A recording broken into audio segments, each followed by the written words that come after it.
The earth remembers everything. Every footstep, every prayer, every tear that has ever fallen upon its surface becomes part of an eternal memory that transcends time itself.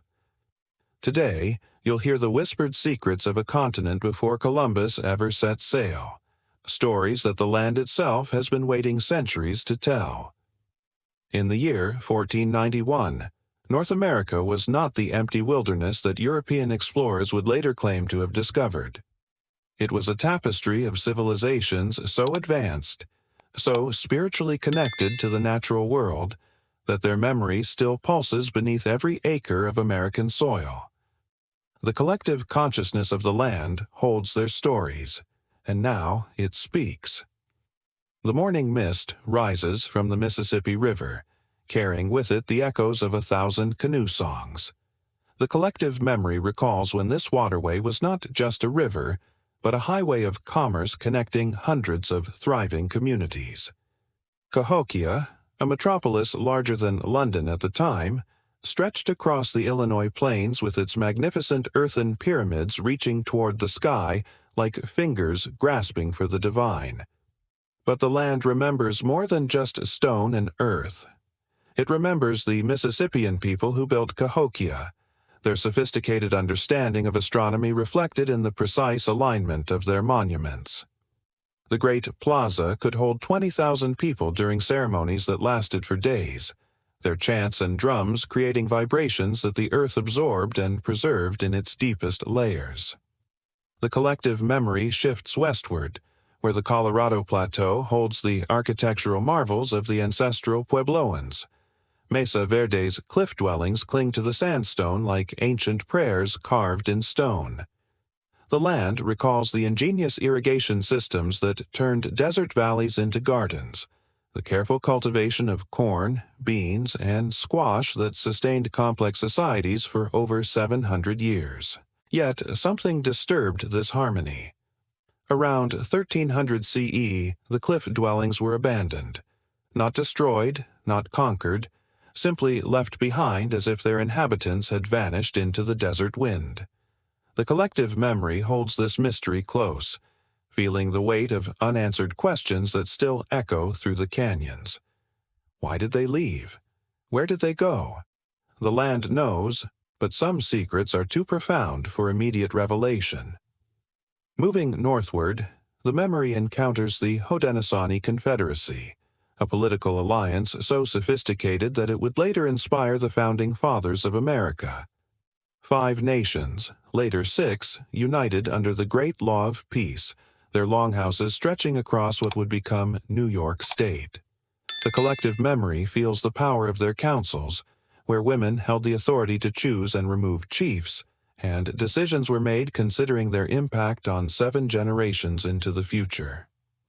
The earth beneath the Great Lakes region trembles with the memory of massive copper mines worked for over 3,000 years.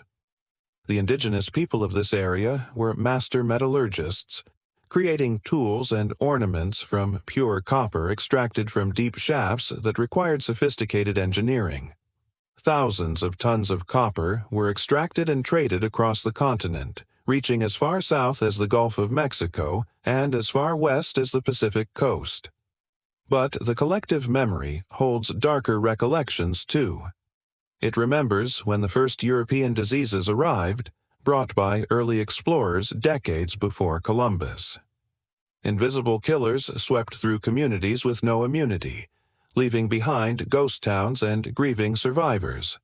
The land felt entire cultures collapse not from warfare or natural disaster, but from microscopic invaders that turned bustling villages into silent monuments to loss. The memory drifts to the Pacific Northwest, where cedar trees grow in cathedrals of green that have witnessed 10,000 years of human presence. The Tlingit, Haida, and other coastal peoples created an abundance economy based on salmon runs so massive they darkened entire rivers. Their potlatch ceremonies redistributed wealth in displays of generosity that strengthened social bonds and demonstrated that true power came from giving, not accumulating. Totem poles rose like libraries written in wood and paint, each figure telling stories that connected the living to their ancestors and to the spirit world that infused every aspect of existence.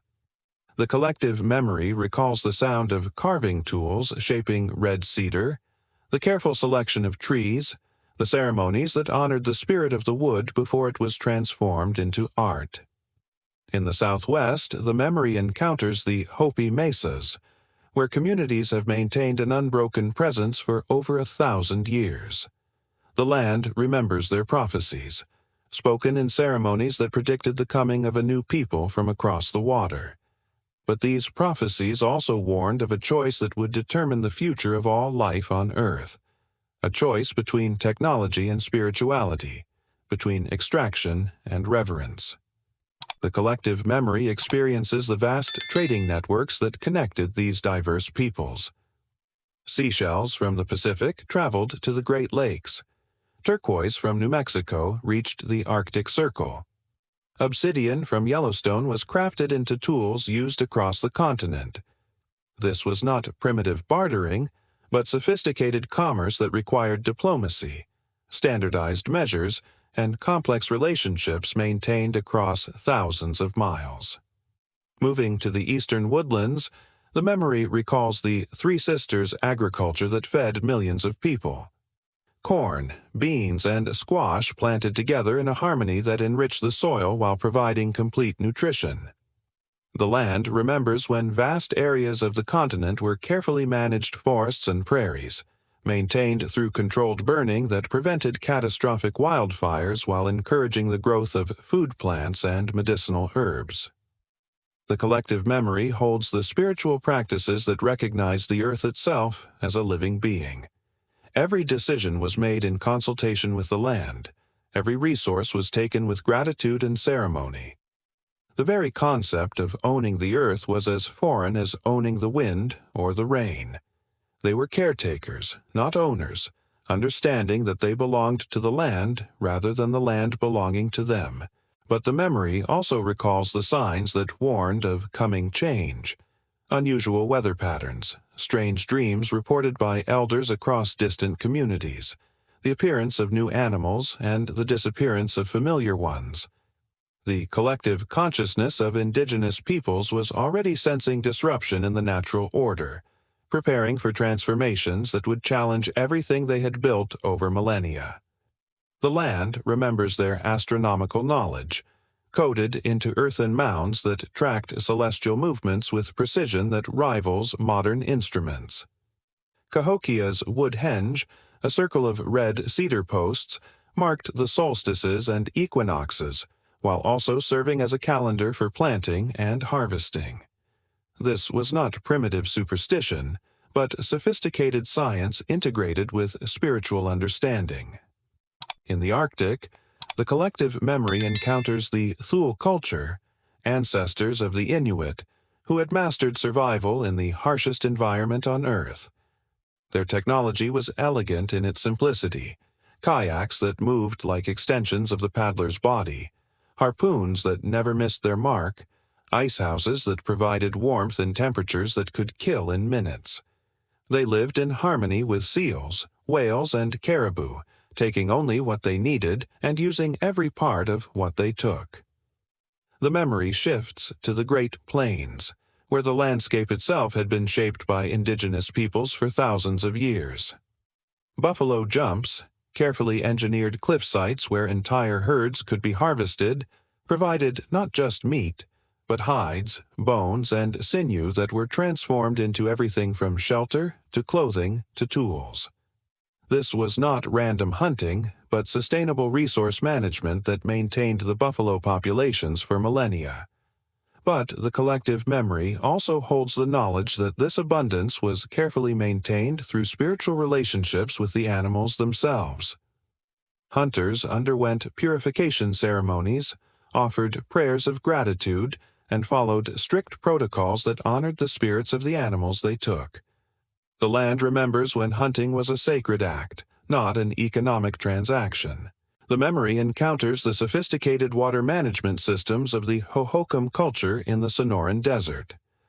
over 600 miles of irrigation canals transformed the Arizona desert into a productive agricultural region that supported substantial populations for over 1,000 years.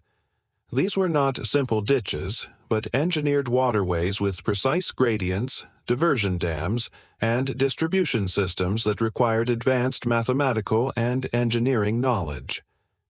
Yet around 1450 CE, the Hohokam civilization also experienced a mysterious transformation. Their carefully maintained canal systems were abandoned, their ball courts fell silent, their red-on-buff pottery stopped being produced. The collective memory holds this pattern, the strange abandonment of successful cultures across the continent in the centuries before European contact. The land remembers the medicine knowledge that treated the body, mind, and spirit as interconnected systems. Pharmacological wisdom accumulated over thousands of years identified plants and minerals that could heal diseases, induce visions, and maintain health. Modern medicine has validated many of these traditional remedies, but the collective memory knows that the true healing power came from understanding the patient's relationship with their community and their environment. Moving to the southeast, the memory recalls the Mississippian culture's sophisticated understanding of urban planning. Spiro Mounds in Oklahoma, Moundville in Alabama, and dozens of other ceremonial centers were connected by trade routes and shared cultural practices that unified vast regions under common beliefs and social structures. Their art depicted complex mythologies that explained the creation of the world and humanity's place within it. The collective memory holds the sound of the chunky game, a sport played with stone discs and spears that drew crowds of thousands to betting and celebration. This was not mere entertainment, but a ritual that reinforced social bonds and demonstrated skill that was considered spiritually significant. The game required such precision that champion players achieved almost mythical status in their communities. But the memory also recalls the increasing frequency of warfare in the centuries before European contact. Climate change was disrupting traditional patterns of agriculture and migration. Populations were growing beyond the carrying capacity of local resources. Confederacies were forming and dissolving as communities struggled to adapt to changing conditions. The land remembers the sophisticated textile production that clothed millions of people across the continent. Pueblo weavers created cotton textiles of such quality that Spanish conquistadors would later describe them as equal to the finest European fabrics. In the southeast, the memory holds the process of creating textiles from tree bark, woven into waterproof garments that could last for decades. The collective memory encounters the Mississippian understanding of time as cyclical rather than linear. Their ceremonies marked not just seasonal changes, but cosmic cycles that connected earthly events to celestial movements. They understood that everything that had happened would happen again, that patterns repeated at scales both vast and intimate. In the Northwest, the memory recalls potlatch ceremonies that could last for days, where chiefs gained prestige by giving away their wealth rather than accumulating it. Copper shields, mountain goat wool blankets, carved feast bowls, and canoes were distributed to guests in displays of abundance that strengthened diplomatic relationships between communities separated by hundreds of miles. The land holds the memory of their navigation knowledge, how to read currents, winds, and celestial markers to traverse thousands of miles of open ocean in cedar canoes. The Haida and Tlingit were accomplished mariners who could predict weather patterns days in advance and find tiny islands in vast stretches of Pacific water. But the collective memory also perceives the spiritual dimension that unified all these diverse cultures. Despite their different languages, technologies, and social structures, they shared a fundamental understanding that the earth was alive, that all beings were interconnected, and that human survival depended on maintaining balance with the natural world. The memory recalls their creation stories, how Turtle Island was formed on the back of a great turtle, how humans were shaped from clay and corn, How the first people emerged from the earth itself. These were not primitive mythologies, but sophisticated philosophies that encoded essential knowledge about sustainable living and spiritual responsibility. Moving through time, the collective memory senses the approaching disruption. Ships are crossing the Atlantic, carrying diseases, animals, and worldviews that will transform everything. But the land knows that the indigenous wisdom it holds will not disappear. It will survive in the plants they cultivated, the languages they spoke, the ceremonies they performed, and the deep understanding they possessed about how to live in harmony with the earth. The memory encounters the final moments before everything changed. In villages across the continent, elders are teaching children skills they will never use, telling stories about a world that is already beginning to fade, performing ceremonies that will soon be forbidden. The land absorbs these final transmissions of knowledge, holding them safe for a time when they might be needed again. And in 1491, as autumn turns to winter across North America, the collective memory experiences a pause, a moment of silence before the storm. Millions of people are living their daily lives, unaware that their world is about to be transformed forever. Children are learning to hunt and gather, young people are falling in love, elders are sharing wisdom accumulated over generations. The land remembers it all. Every laugh, every tear, every prayer offered to the spirit world, every seed planted with ceremony, every harvest celebrated with gratitude, every death mourned with songs that connect the departed to the eternal cycle of life. This is what the sacred ground remembers about pre-Columbus America. Not an empty wilderness waiting to be discovered, but a continent alive with human cultures so sophisticated and sustainable that their wisdom still whispers in the wind, waiting for those who have the humility to listen.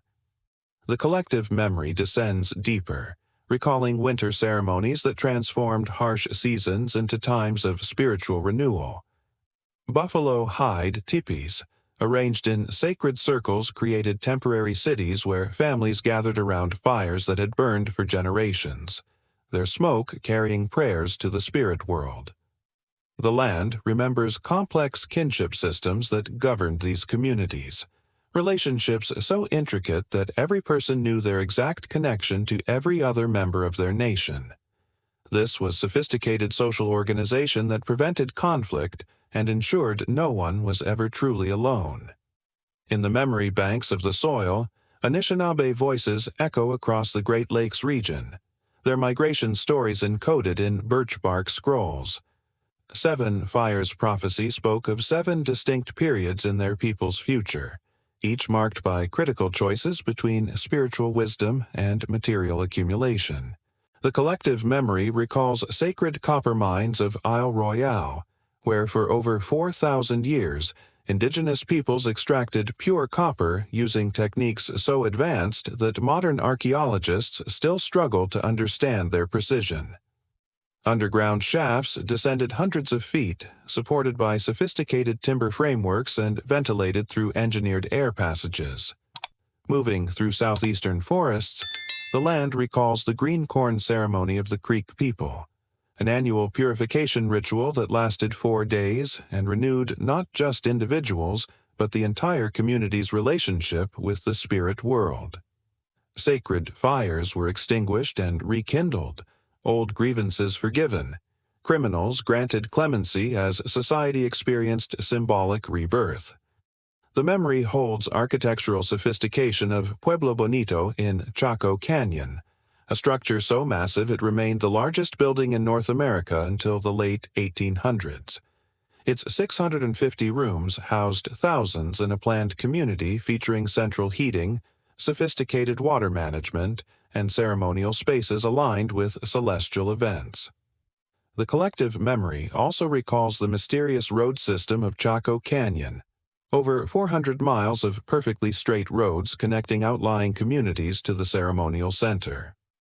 These roads served ritual purposes demonstrating the Chacans' understanding of landscape as sacred geometry, a living mandala connecting earth to sky through human intention. The land remembers sophisticated astronomical observations of the Hopi people, whose ceremonies were precisely timed to celestial events marking agricultural and spiritual cycles. Their knowledge of Venus, Mars, and the Pleiades was encoded in petroglyphs and ceremonial practices maintaining cosmic harmony through human actions, honoring the interconnection of all existence. In Pacific Northwest rainforests, the collective consciousness recalls engineering marvels of cedar plank houses. These structures, some over 100 feet long, were built without nails using sophisticated joinery techniques allowing buildings to flex with winter storms while remaining completely watertight. The memory holds the sound of ceremonies honoring cedar trees before harvesting. Elaborate rituals lasting days as entire communities thank the tree spirit for its sacrifice. Only specific trees were selected through spiritual consultation, and every part was used with reverence, from massive planks forming house walls to smallest strips for ceremonial regalia. The collective memory encounters sophisticated mathematics of Mississippian culture, encoded in precise measurements of their earthen monuments. The relationship between height, diameter, and volume of their mounds followed mathematical principles demonstrating advanced understanding of geometry and sacred proportions governing earthly and celestial architecture. The land recalls ball courts where ritual games combined athletic competition with religious ceremony and diplomatic negotiation. These complex rituals reinforced social hierarchies, resolved disputes between distant communities, and maintained spiritual balance through competitions that could determine the fate of entire regions. The collective memory holds medical knowledge of indigenous healers whose understanding of plant pharmacology was so advanced they could treat everything from simple wounds to complex psychological disorders. The earth absorbed prayers and ceremonies accompanying every healing, understanding that true medicine addressed spiritual causes as well as physical symptoms. In Arctic regions, the memory recalls sophisticated ice hunting techniques whose knowledge of animal behavior enabled sustainable harvesting in Earth's most challenging environment. Their technology was elegantly adapted to conditions where the slightest mistake meant death. The land remembers their astronomical knowledge, using star positions to navigate across featureless ice during polar night. Their understanding of celestial mechanics was so precise they could determine exact location using only stars, enabling hunting expeditions hundreds of miles from base camps. The collective memory recalls trade routes connecting Arctic to Amazon, enabling exchange of goods, ideas, and spiritual practices across distances that stagger modern imagination. Copper from the Great Lakes reached the Pacific coast. Shells from the Gulf of Mexico traveled to Canadian prairies. The memory holds diplomatic protocols making extensive trade possible, elaborate ceremonies for greeting traders, gift exchanges establishing trust between distant communities, and conflict resolution mechanisms maintaining peace across vast cultural differences. The land remembers seasonal migrations of plains peoples, whose movements followed buffalo herds in patterns refined over thousands of years. This was sophisticated resource management, ensuring sustainability of both human communities and animal populations through spiritual protocols. The collective memory holds Sundance ceremonies, where dancers offered their suffering as prayers for their people's well-being. These were sophisticated spiritual technologies maintaining connection between human and spirit worlds, ensuring communities remained in harmony with forces governing life and death. In eastern forests, the land recalls longhouse communities where extended families lived together in harmony. Sophisticated social protocols enabled communal living while ensuring decisions were made through consensus rather than authoritarian command. The collective memory holds their understanding of ecological succession, how forests change over time, and how human intervention could guide these changes to maximize food plant productivity while maintaining healthy ecosystems. Their managed forests were more productive than natural ones, yet appeared completely wild to European observers. The memory recalls prophecies warning of coming change, sophisticated analyses of historical patterns and environmental indicators suggesting major disruptions approached. These prophecies encoded collective wisdom about how civilizations rise and fall, how to prepare for catastrophic change, and preserve essential knowledge through periods of destruction. In those final years before contact, the collective memory recalls a subtle shift in consciousness among indigenous peoples across the continent. Ancient ceremonies were performed with new urgency. Sacred objects were hidden where they might survive whatever was coming. Knowledge was condensed into forms that could be transmitted orally, even if written records were destroyed. The land remembers the sense of completion, as if entire civilizations were preparing to transform themselves rather than be destroyed by external forces. This was active preparation for metamorphosis that would preserve essential wisdom in new forms adapted to radically changed conditions. The collective memory holds these stories not as nostalgic history of a vanished past, but as prophetic wisdom that remains urgently relevant to contemporary challenges facing all humanity. For the land knows that the choice faced by every generation is fundamentally the same choice faced by those who came before, whether to live in harmony with natural systems and spiritual principles that sustain all life, or attempt to dominate them through technological force and relentless material accumulation that ultimately destroys the very foundation of existence. And the earth is still speaking through every sunrise and storm, every growing season and winter's rest. The sacred ground is still remembering through the roots of ancient trees and the flowing of ageless rivers. The question that echoes across centuries and continents is whether we have learned how to listen with sufficient humility to the timeless wisdom that the land itself holds, waiting patiently for those brave enough to hear its ancient counsel and wise enough to follow its guidance toward a sustainable future.